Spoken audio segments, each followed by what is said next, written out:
Cece and I are thrilled to be here, thrilled to give you a State of the College address and just give you some general updates on what's happening in Sherman these days. So in his New York Times bestseller, Range, Why Generalists Triumph in a Specialized World, David Epstein cites various studies which show that 3/4 of college graduates, including math and science majors, go on to a career unrelated to their major. The world demands conceptual reasoning skills, critical thinking skills that can connect new ideas and work across contexts. Ladies and gentlemen, welcome to 2019 and the future of work. Welcome also to the 171st year of Austin College. It's a moment when the value of our brand of education has never been greater. And I'm pleased to tell you that the state of the college is strong. This fall, we welcomed our second consecutive robust incoming class, and it also happens to be the third largest incoming class in the college's history, approximately 410 first-year students and transfers. They hail from Texas and 10 other states. Their academic profile is strong. Students of color represent 54% of the class. 50 students have legacy connections, and 119 of those students are first-generation college students.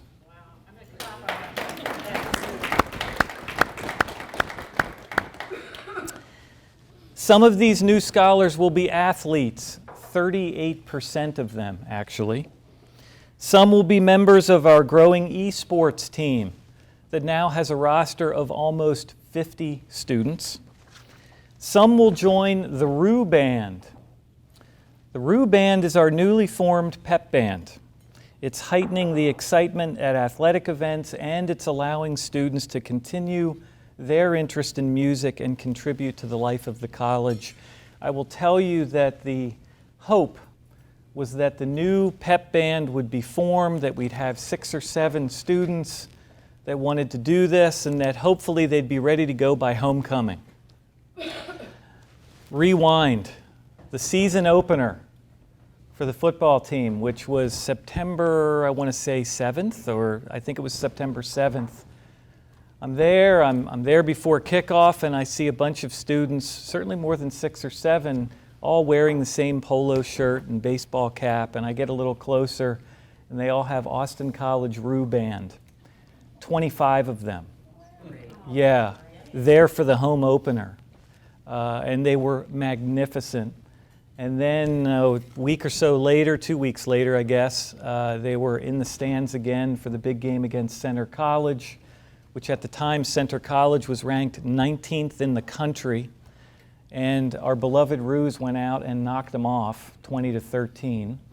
And the ROO Band had something to do with that. They are changing the culture, and they just had a blast, and everyone around them had a blast as well. So the ROO Band is here. While our enrollment is growing, so is the value of the college's endowment. As of the end of the last fiscal year, our endowment stood at over $150 million, which is an all-time high for the college. It's also worth noting that that growth, through thoughtful and deliberate management, has occurred at the same time that we have reduced our risk exposure in what we all know to be volatile global markets these days. So I'm really pleased that we've reduced our risk exposure while at the same time being able to grow the endowment. The Power Campaign. And you knew it wasn't going to be long before I talked about the Power Campaign, right? The Power Campaign is progressing well with back-to-back record years of fundraising since I arrived. We have met 86% of our unprecedented $125 million goal. We have tremendous momentum, but we still need help.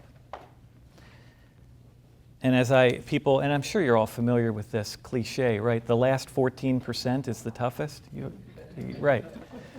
So we're working very hard on continuing to build that momentum and get to and actually surpass that goal. A distinct category within that campaign are gifts to the college's annual fund. Those are annual gifts that relieve the stress on the college's operating budget. They are very important because we are operating in a world of extremely narrow margins and tight budgets, which is the state of higher education. It's not just us, but we desperately need your help with the annual fund and with our campaign. So I hope that you'll continue to think about that. As always, advancing the college's mission is centered on the extraordinary work of all of our faculty and staff to support students and prepare them for meaningful lives and rewarding careers. This year marks the implementation of the Austin College Compass curriculum. It's a new core curriculum grounded in our powerful, time-tested liberal arts foundation. And it's designed to enable students to explore ideas from multiple perspectives, preparing them with the knowledge and skills necessary to navigate the challenges of the 21st century. College has also successfully hired this year 4 new tenure track faculty colleagues across all 3 divisions, in addition to an executive director of institutional research and registrar, director of information technology, and of course our new director of bands. The departments of business and economics have developed a strategic plan to ensure our place as a best-in-class program for years to come. This plan will also help to inform decisions and refine the vision for the new Jack B. Morris Center for Business Studies that we hope to complete over the next few years in the footprint of the now vacant Moody Science Center. There are other exciting things happening on campus, some of which actually involve fences and dumpsters. Renovations to Wynn Chapel began in June, and I'm pleased to report that contractors are making great progress. The piers have been poured for the new flat-style 133-bed student residence behind the Forster Art Building and the Jordan Family Language House. That facility should begin to rise from the ground soon, and the contractor has committed to its completion for occupancy at the start of the fall semester next year, 2020. Our current plan is for the Ida Green Communication Center to go offline at the end of this semester, and for the Sally and Jim Nation Theater and Learning Commons to open next fall. There are a lot of fences and a lot of dumpsters on campus. This is really, really exciting. Craig Hall is in line to receive some needed upgrades to its infrastructure. We hope to begin work on that project in the coming months as well. One of our needed athletic renovations is to the Hannah Natatorium locker rooms. We have $400,000 pledged already for that project, but we need additional help in reaching full funding for the project. And now I'll shift gears a little bit away from fences and dumpsters. Last weekend, our annual TEDx Austin College event took place with over 200 people in attendance, plus guest students from Sherman ISD and Grayson College. Next week, we kick off the annual Posey Leadership Series with an event here in Dallas, hosted by Austin College's own Ron Kirk, former Secretary of State of Texas and Mayor of Dallas. This weekend is an opera production in the Ida Green Theater. Student musical performances are right around the corner. Football, soccer, cross country, volleyball, men's water polo, all in full swing. Preseason practices for winter sports are only a couple weeks away. Students continue to manage the Todd Williams Student Investment Fund through a period of literally jaw-dropping market volatility. I really cannot think of a better illustration of applied learning opportunities that our students have than what they're doing with that investment fund. So Todd, thank you. Student assembly. It's about 35 or so students came over to our home for dinner a few weeks ago, and they continue to work as a voice for the student body, and it's a great dinner to have the students come over to the house for. Sally Major's religious life interns and regular chapel goers came to our house just last Sunday for an evening of fellowship and the required games that have to be played. It's often categories. It's also, we introduced them to a new game this year. What is it? Paper, pencil, dice. If you'd like a quick lesson afterwards, I'm happy to talk with you. Yep. Dazzle your friends and family. Homecoming later this month. You get the idea. There's a lot happening on campus. There is vibrancy. There is teaching and learning in every corner of campus and beyond. There is an energy, and I say again, the state of the college is strong. So before I wrap this up and take some questions, I want to bask just for a moment in the glow of some recognitions that the college has received. In May, Austin College was named to Money Magazine's list of top 20 colleges in the country providing merit-based aid. Just think about that for a second. Top 20 in the country, merit-based aid. This is, I think, a particularly gratifying recognition because I've been talking about how accessibility to an Austin College education has to remain one of our very top priorities. And accessibility is not just achieved in the form of merit-based aid, but also need-based aid. 99% of our students receive financial assistance in the form of merit-based scholarship or need-based financial aid. It should also be remembered that we outperform many institutions with multi-billion-dollar endowments on this front. And it's because of our deeply held commitment to accessibility and affordability, and it's because of friends of the college like you who support this commitment through gifts toward endowed and immediate use scholarships. Another recognition you might have seen posted on some of the college's social media outlets is that Austin College has received a 2019 Global Citizen Award from the Happy World Foundation for contributions to global citizenship, diversity, inclusion, and cross-cultural understanding. I was proud to accept that award on behalf of the college just last month at a ceremony in Dallas. Next, thanks to the work of our new Fellowships and Scholarships Committee, I'm proud to remind everyone that Austin College has the distinction of being the largest producer of Fulbright Awards per capita of any other Texas institution. Let that one sink in a little bit as well.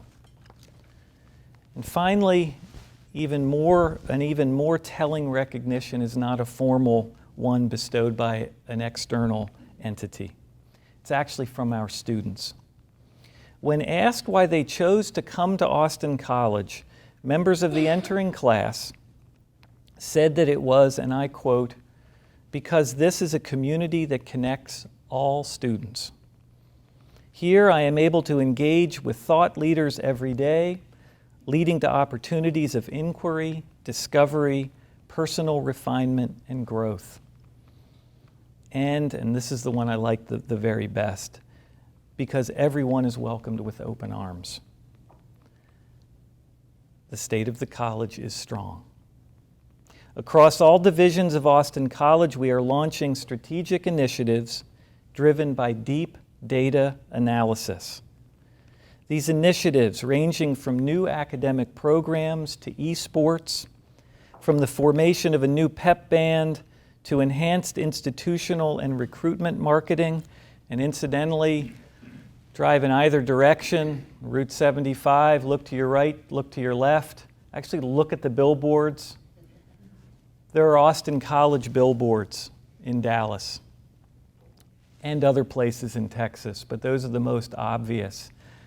Don't create a traffic hazard, but they will catch your eye. They're beautiful, and we feel like we're getting a lift from our marketing efforts.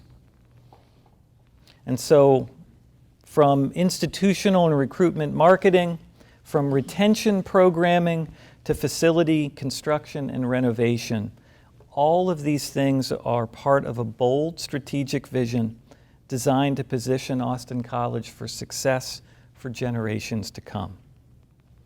All of us on campus are looking forward to another exciting year, and a successful one at that. Momentum continues to grow, and with your continued support, the state of Austin College will grow even stronger. I look forward to seeing you soon on campus. So as we did last year, as we discovered last year, the Q&A portion went on and could have gone longer. So I shortened my formal remarks to allow some time for questions. So I'll say it for a fourth time. The state of the college is strong. There is a lot happening on and around campus. We're very, very excited. And I just want to take a moment to thank all of you for your support. You are helping to make that happen. So I thank you for that. What questions do you have for me? Yes, David. Related to the financial, both merit and need-based support of the students at Austin College, how is that transitioning to the statistics related to what many people think is one of the next ticking time bombs financially in the question of student debt? How do our students rank? Right. In that regard? So a couple of statistics for you. The one measurable is, of course, student loan default rates. The default rate for Austin College graduates is almost non-existent. Our students go on, they're able to repay their student loans. We talk and we hear a lot constantly about the student debt crisis, and I'm not here to suggest that it's not a very, very important issue. I personally find that the debt crisis is actually more focused on those students who borrow money but ultimately do not graduate from college. Statistically, it's those that go on and do graduate from college. The default rate is not a crisis. That said, we have to, as an institution, make sure that we continue to be affordable. We do that. As I said, our students tend to graduate in 4 years or even less in some cases. A speed to graduation is another piece of the puzzle that we're trying to make easier. So, look, student debt, it's important. We have to keep a handle on it. For those of you who I've met with personally and others in the room that I will meet with personally, you're going to hear me continually hammer on the necessity of us continuing to try to grow our endowment, typically in the form of endowed scholarships, but also immediate use scholarships. So that those scholarship dollars, in effect, go directly to the student, that relieves some of that budget stress for them and loan stress as well. So, yeah. Jenny, and then I'll come forward. A couple questions. So I love the first generation students. Do you find that there's any kind of wraparound support that they or their families may need that might differ from someone who is used to being on a college campus that we might provide? The answer is yes. The short answer is absolutely. They can be successful. Yeah. Okay. So my feeling on this is, and we talk about this virtually every day, but in particular yesterday, we were talking about persistence initiatives. Because that, if you think about it, it's a 4 legs to the chair. You have to identify students, you have to recruit them, you have to enroll them, and then you have to have them re-enroll, persist. Those are the 4 legs of the chair. And so you heard me talk last year in some detail that we were implementing strategic initiatives to help us identify, recruit, and enroll students. That's working. Back-to-back, record-breaking classes coming in. We're making progress on that front. The 4th leg of the chair, though, is how do we retain them? And how do we retain a student body whose demographic is shifting? First-generation college students. We know that statistically, students graduating from high school many more of them are graduating that would not have normally fit in the traditional college-ready category. They may or may not be ready for college-level work. That's the new reality. I think it's fantastic. That said, institutions, Austin College, have to be mindful that, and Jenny, you said it really well, that those students and families do not have a wealth of experience. And what an experienced college goer or the son or daughter of somebody who went to college might have a better sense of, wow, if I'm having a problem, I know where to go, who to talk to, what to do. And at the very least, they can pick up the phone and call mom and say, I have a problem, what should I do? And they'll get good advice. More and more of our students don't have that resource available. And so it's important for institutions like us, we have to build in those support systems. That's the next area of priority, that 4th leg of the chair. And once we make progress on that, once we move the needle on our persistence and retention levels, we'll really, really see a significant uptick in all of those measurables that we look to. So, yeah, it's very much on the radar. Yep. Sure.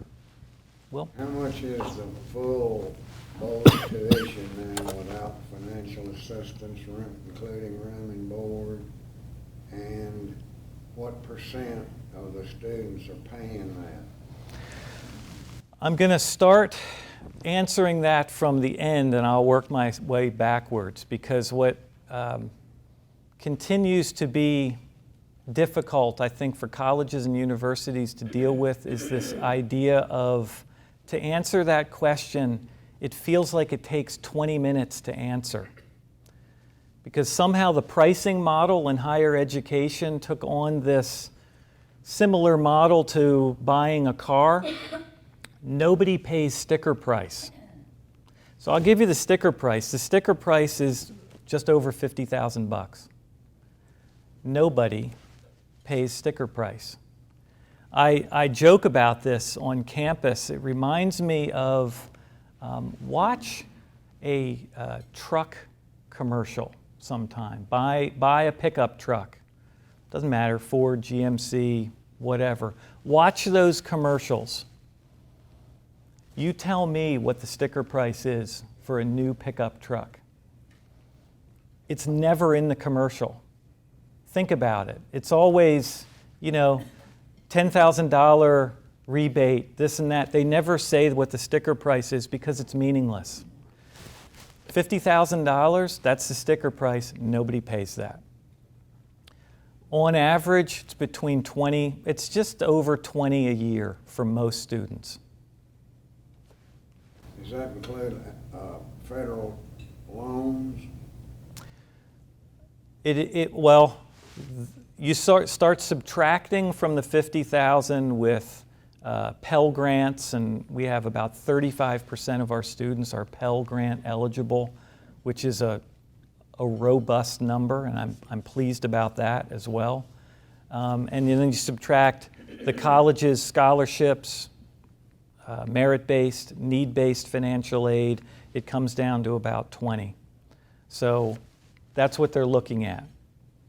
And I, quick to point out, there are some that are a little higher than that, though not many. There are a lot that are much lower than that. A lot of It's colleges.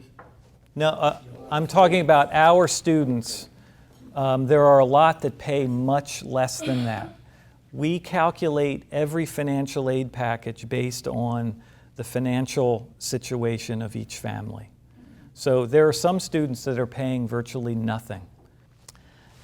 Todd, you had your hand up a little while ago.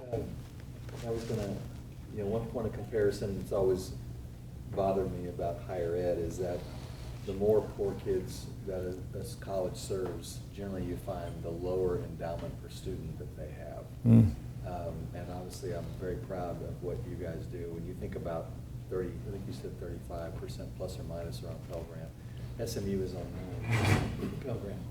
So we serve 4 times as many Pell Grants as SMU, and yet their endowment per student, I suspect, is quite a lot higher.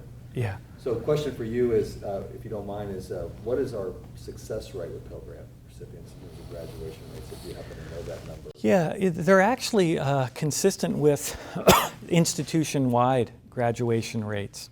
So we're currently in the 70s for graduation rate. It's a solid number, but it's one that I think we have some room to improve on. I'd love for us to bump that higher and higher. I think that will happen as we are able to implement some of those initiatives that I hinted at with regard to persistence, retention. Because as I said, the population of college-going students at Austin College and elsewhere is shifting.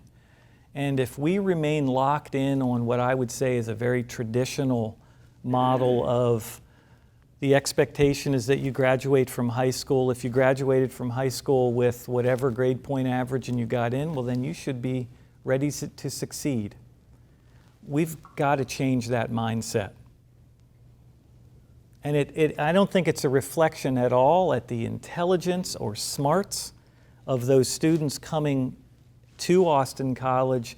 I think it's a question of being prepared to succeed.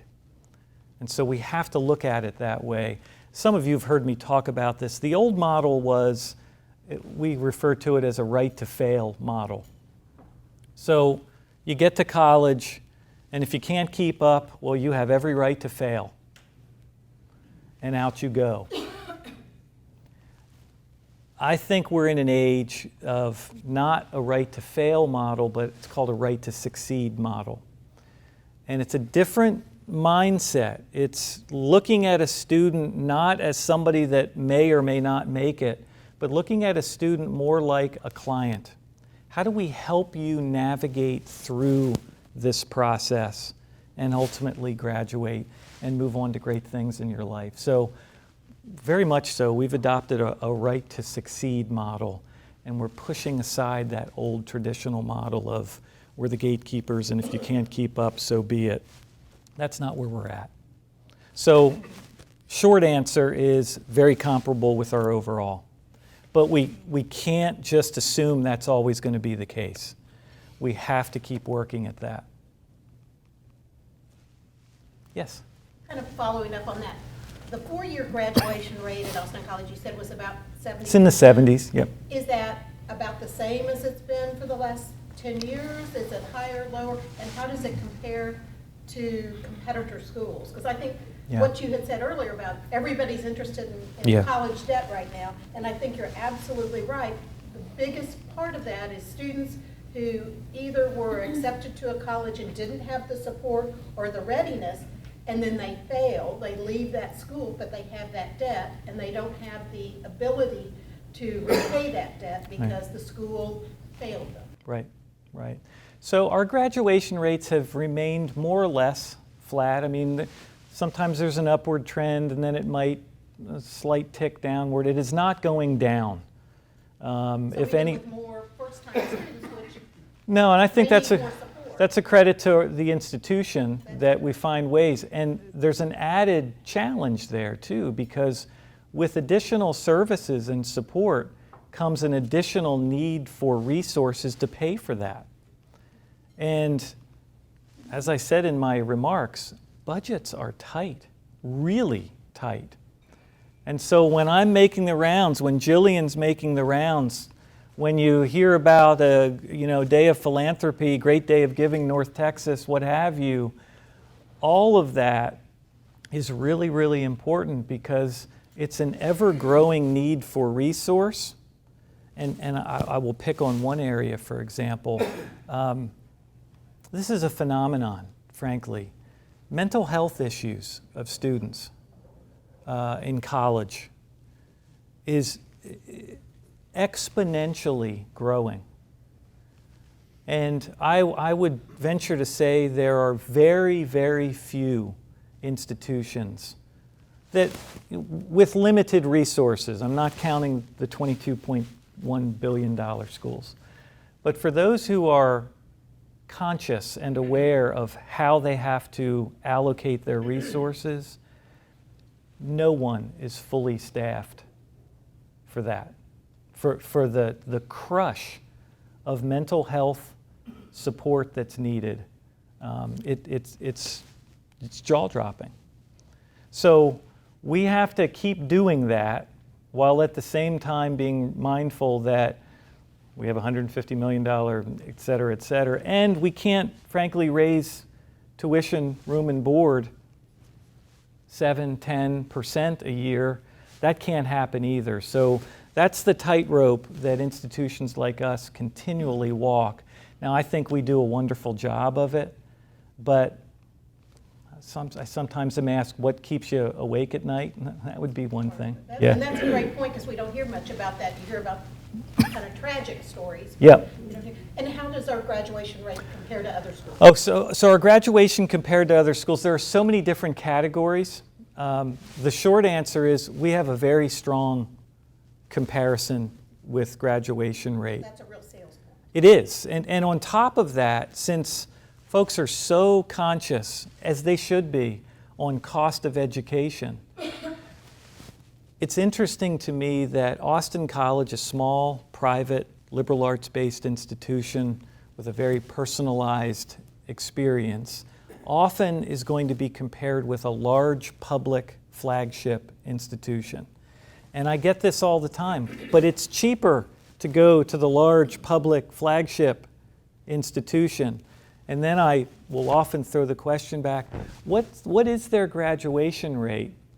And if you look, and I'm not picking on anyone in particular, but you often find that they're operating off of a 6-year graduation rate. And some of the television commercials, actually, statistically, they say 5 years. Few of them refer to 4 years because the reality is students tend to not be able to get through that system in 4 years. So apples and oranges, right? Cost of 4 years, cost of 6 years. What if you do the math, and we help families do the math, it is very competitive. So this old notion of, well, going away to a private institution is going to be so much more expensive, no, it isn't. But this goes back to your question. The problem is it takes 20 minutes to answer. So, we're all familiar with the 90-second elevator pitch. Somehow higher ed got itself in a position that we can't give the elevator pitch on this. It takes too long to I explain. think you've shared some statistics in terms of 99% with some type of merit or Yep. finance-based aid, and the 4-year graduation rate, and things to make it right on Yep. track with any other school. Yeah. Becky. Could you speak to the new writing program, and which was the result of an estate gift? Yeah, so the Scarborough gift. And so Becky is referring to part of that Compass curriculum that I mentioned earlier includes a new writing requirement. for all students. And as soon as you say requirement, it sounds prescriptive. I guess it is. But I think all of you in the room recognize just how important it is to be able to communicate well, spoken and written.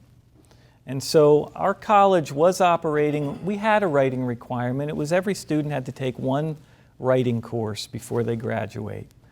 We've now adopted a new requirement that will require every student to have 3 writing intensive courses before they graduate. Amazing. We went from sort of middle of the pack writing requirement to best in class by adopting this. So through that Scarborough gift, which was indeed an estate gift, we were able to get that adequately staffed with a writing center, adequate support for students to help them throughout a 4-year process. And frankly, if we hadn't had that, and we still wanted to have a 3 writing course requirement, I don't think we would have been able to do it. Because it would have been just sort of a hollow, well, yeah, you're going to have to do a writing course or 2 or 3, but there was no support that was sort of the underpinnings of it. So we have this, and now, like I said, I think we've gone from middle of the pack to really leading edge on a national scale.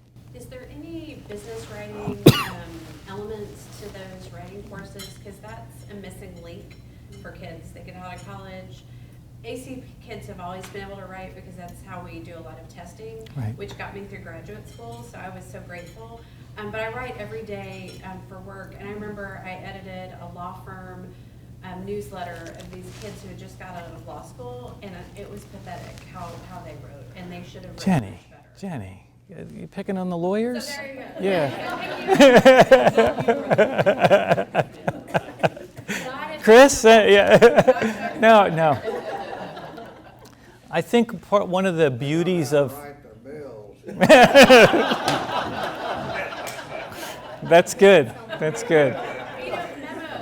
Where did I lose everyone? Yeah. Hey, you ever get some tough competition? Yeah. I would say this. I think the beauty of the new writing requirement with multiple courses, it's actually quite interdisciplinary. So it's not like there's a separate menu list of writing courses. The writing courses are embedded in majors and minors and across all, whether it's sciences, social science, or humanities, it's everywhere. So if you're a business and econ major, it's going to be embedded there. If you're a political science, it's going to be embedded there as well and across the board. Chemistry, bio, it'll be embedded in there. So, yeah. And this will continue to evolve. This is relatively new. The curriculum change is actually just brand new, started this year. And I would fully expect over the next couple of years we'll figure out, let's make a tweak here or a tweak there. Yeah. I have one quick question. Yeah. Who's the director of bands?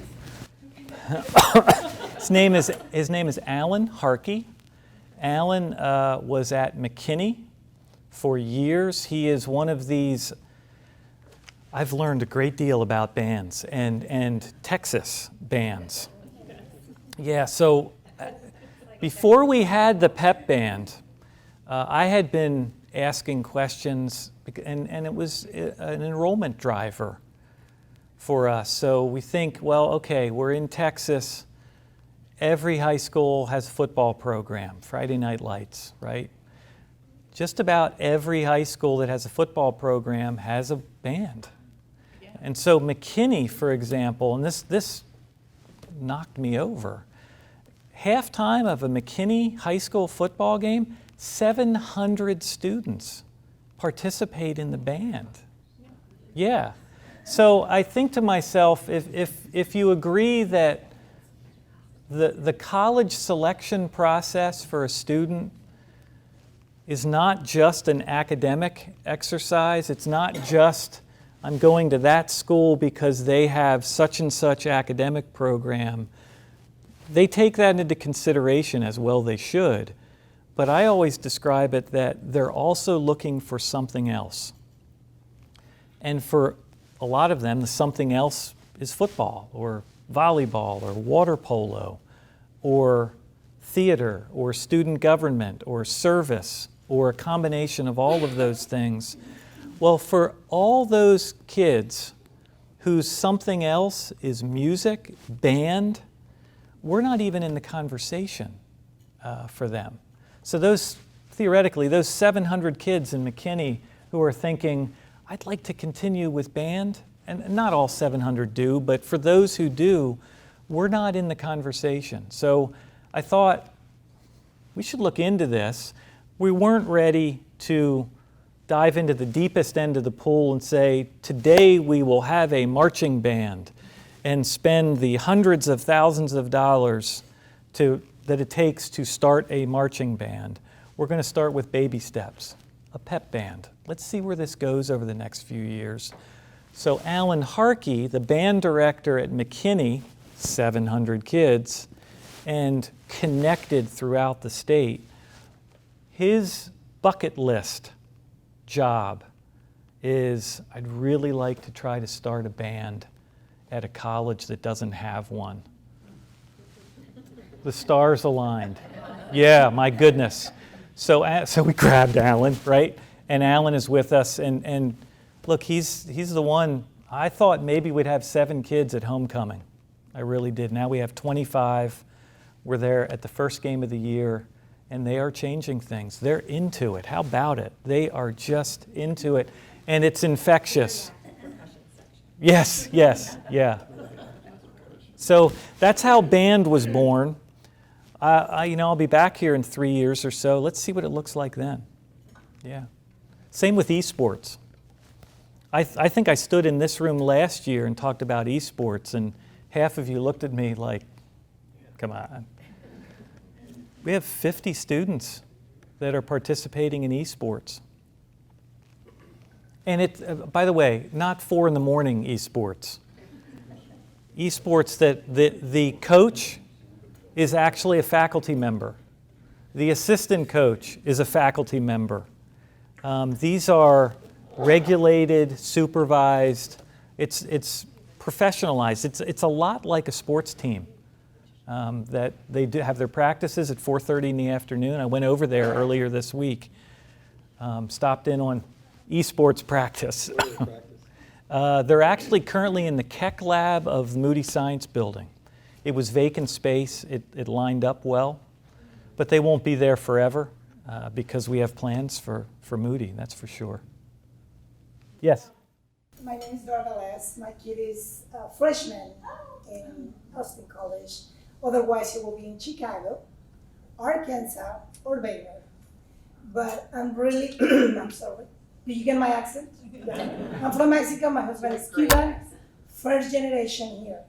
We were so scared of college. Everybody's talking about how you're going to be broke by the time your kid finished 4-year college. And I had 3. So I was like, oh my God, he's going to have to go to Cuba and live with no electricity for half of the day, no drinking water, or Mexico and get killed within a couple of days. So whenever we find out that you get scholarships in every school you go to, but my kid coming from a big Lake Highlands High School, I don't know if you know, high schools are huge and they have very small personal touch with their students. So we go to big school with all kinds of kids because it's in the middle of the city. We call city Dallas, right? I'm from Mexico City, so this is like a small town. So I want to thank everybody who donates because we didn't have to pay a sticker price. It was based on what he has done in high school, which went from water polo, band, theater, Wranglers, which is the Western dance group. I mean, we were out from Accomplished kids. 6 a.m. till 11 o'clock most of the days. I don't know how he did it all. And now I have a lot of free time, so I'll be helping to, get some people to donate because we do need donations. And anyways, I'm really glad that he chose Austin College versus in a school that he had or received about 4,000 to 5,000 students as freshmen, and you're just a number. And it doesn't feel like that in Austin College. It feels like you're a person, you have a name and a last name. He calls you by your name within a couple of days. Hopefully I'm going to be one of the success stories with my kid 4 years from now. As of right now, it is successful. He loves it. He feels like he has a mom and a dad over there because the people who are helping him, they're putting the right direction. And I want to thank whoever is behind it, which is him and all of the support team that is out there. So thank you so much. Thank you so much. And he's first generation college student in the US. My husband and I went to college, but in our country. That being said, it is cheap to go to Austin College for what you receive. It is really affordable. I mean, he eats a lot, so I don't know if I'm really paying He gets his money's worth. You know, I'm scared they're gonna be like, yeah, Luis Bellis. No, it's double next year. So thank you to everybody, and thank you so much. Thank you so much. Wonderful. And thank you all again for being here, getting up early. I love this. Hope to see you soon, but I'll also look forward to coming back, hopefully next year, same time.